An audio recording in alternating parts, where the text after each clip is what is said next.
Hello, আবার এমএনসিসি থেকে চলে এসেছি। বেসিক্যালি আজকে খুব ছোট্ট একটা সার্জিক্যাল বা মেডিকেল টপিকস আলোচনা করব। নার্সিংয়ের জন্য, মেডিকেলের জন্য, প্যারামেডিকেলের জন্য, অথবা যারা মেডিকেল রিলেটেড পড়াশোনা করছো তাদের জন্য খুব ছোট্ট একটা কনসেপ্ট। আসলে আমাদের সেটিংসগুলো তৈরি হচ্ছে ইউটিউবে, তখন আমরা খুব বড় করে কনসেপ্ট তৈরি করবো। আজকে জাস্ট সিম্পল একটা ছোট্ট কনসেপ্ট, সেটা হচ্ছে সিস্ট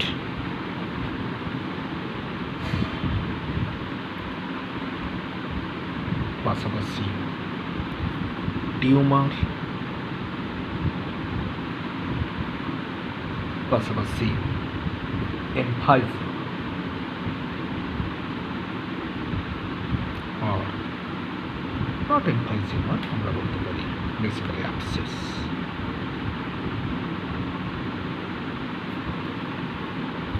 সো ফার্স্ট ডিসকাস করবো what is cyst, second discuss করবো what is tumour, 3 number discuss করবো what is abscess. Basically cyst হচ্ছে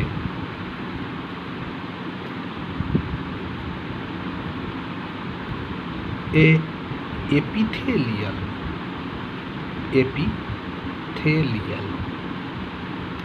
lined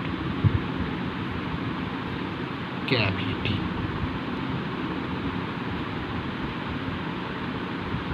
always pathological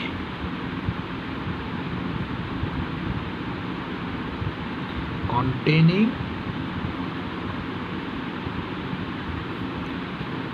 fluid or semi-fluid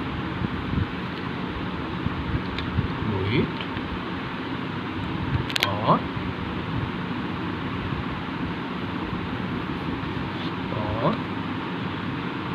semi-solid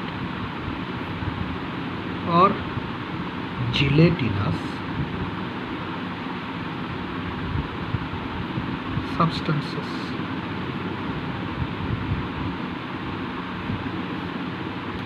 So what is cyst? Cyst is an epithelial lined cavity. That means there should be some epithelial lined cavity. That means it should be made up of epithelium. These are all epithelium.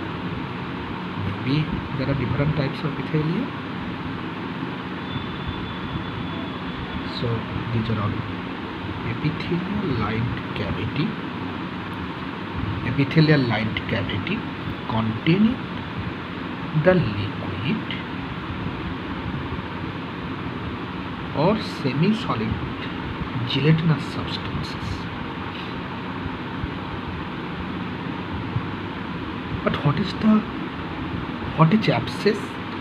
Now, abscess basically সেটাও epithelial lined cavity, epithelial lined cavity containing the pus and other cellular debris.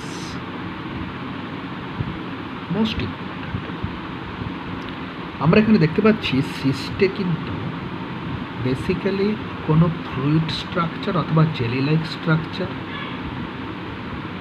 থাকছে, but কখনোই pass থাকে না। But এই pass যখন present থাকছে, আমরা জানি পাস মানে সেখানে বিভিন্ন সেলের ব্রেকডাউন প্রোডাক্ট রয়েছে। পাস মানে সেখানটায় তোমার ডব্লিউবিসি ব্রেকডাউন প্রোডাক্ট রয়েছে। পাস মানে বিভিন্ন জার্মের ব্রেকডাউন প্রোডাক্ট রয়েছে।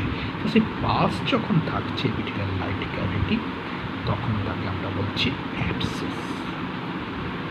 তাহলে every cyst is not abscess, just terminological difference. Pus containing cavity abscess, fluid or gas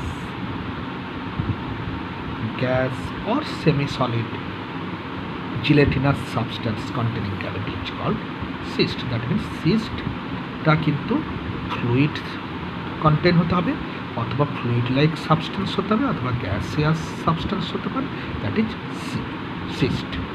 R abscess হচ্ছে সবসময় পুঁজ। তার মানে অ্যাবসেস অলওয়েজ কিন্তু ইনফেক্টেড, অ্যাবসেস অলওয়েজ কিন্তু infected. Cyst infection, primary infection থাকতে পারে, না থাকতে পারে, সেকেন্ডারিলি ইনফেক্টেড হতে পারে, বাট অ্যাবসেস কিন্তু অলওয়েজ ইনফেক্টেড। নাও টিউমারে কিন্তু অনলি ইন্টারনাল মাস কিন্তু শুধু সেল নিয়ে তৈরি, এছাড়াও সেলুলার মাস সলিড। টিউমার সাধারণত সলিড, restrictedly dividing cellular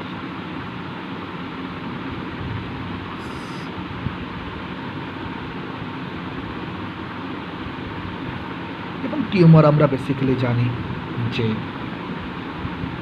সেটা বিনাইন টিউমার হতে পারে অথবা ম্যালিগন্যান্ট টিউমার হতে পারে।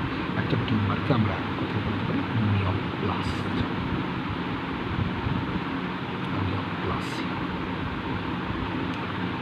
অ্যাকচুয়ালি সিস্ট যে সবসময় বিনাইন সেটা কিছু নয়, সিস্ট কিন্তু বিনাইন ম্যাক্সিমাম ক্ষেত্রে, কিছু কিছু সিস্ট অনেক সময় ম্যালিগন্যান্সিও থাকতে পারে।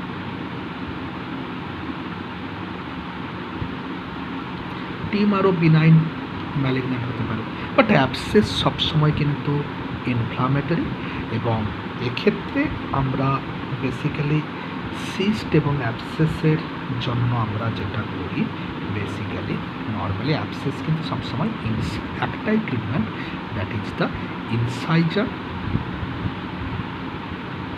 And drainage.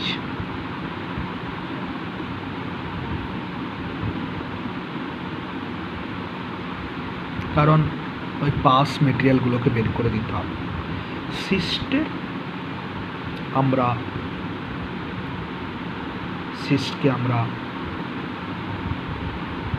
দুটো করতে পারি ট্রিটমেন্ট। ওয়ান ইজ সিস্টের ট্রিটমেন্ট আমরা করতে পারি, দ্যাট ইজ এননিউক্লিয়েশন অথবা মার্সুলাইজেশন, দুটো প্রসিডিউর সিস্টেম। আর টিউমারকে আমরা সার্জিক্যাল রিমুভার অথবা আমরা অনেক সময় করতে পারি। টিউমারকে আমরা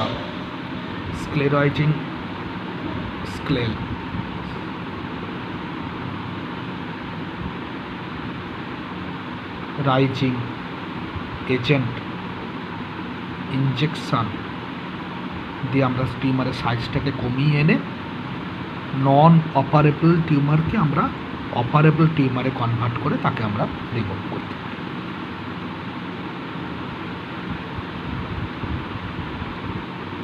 আর অ্যাবসেস অলওয়েজ কিন্তু ইনসাইজার অ্যান্ড ড্রেনেজ।